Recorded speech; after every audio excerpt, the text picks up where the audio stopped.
એને ઓમ ઓમ ઓલું મારે દોરો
એકસો આઠ આવે હલવા બે જાવ શાંતિથી 108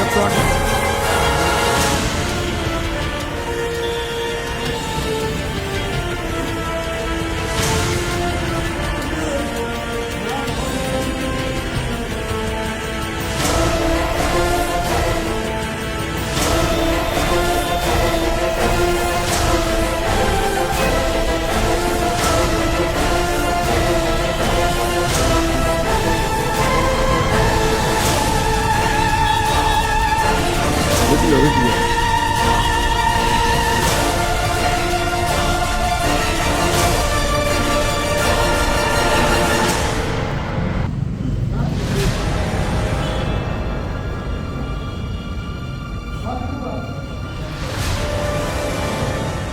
આ છોકરાની જવાબદારી મલાવીનગર પોલીસ સ્ટેશનની છે. હું 14 તારીખની ફરિયાદ કરવા આવું છું. મારા ભાઈબંધની દુકાનેથી માલ લઈ ગયા હતા ભાઈ 140 રૂપિયાનો માલ પ્લસ મને એવું ધરાવતા કે હું એલસીબીનો સાહેબ છું એવું કહેતા કે બરાબર.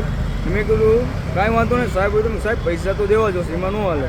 આવી રીતે બધી ચર્ચા કરતાં એ ફોન કરતા હું માલવિયા ચોકીમાં છેલ્લા 5-6 દિવસથી અહીંયા રહ્યો ને ફરિયાદ કરવા આવું છું, પણ મારી ફરિયાદ કોઈ લેતું નથી. બરાબર, ફરિયાદમાં એવું કહે છે કે અમે તમે વેરીફાઈ કરી લેશું ને ઓલું કરી લેશું આમ એવું બધું મને કહે છે. એમાં પીએ સાહેબ કે હું વેરીફાઈ કરીને તમને કહું છું. પીએ સાહેબ તમે ફરિયાદ કરવા આવો તો શું કહે બેહો એમ? હા, એ એમ કહે છે બેસો કે અમુક લઈ લેવું. કાલે આવ્યા હતા અમે પાછા. કાલે આવ્યા ને ત્યારે મને એમ કીધું કે કાલ સાંજના 5 વાગે આવો, હું તમારી ફરિયાદ લઈ લઈશ. સારું હવે તમે 5 વાગે આવ્યા હતા. બરોબર સાહેબ, તો 5 વાગે આવ્યા ને તો સાહેબ હતા ને એટલે સાહેબ હા મલાવીનગર પોલીસ સ્ટેશન છે. અને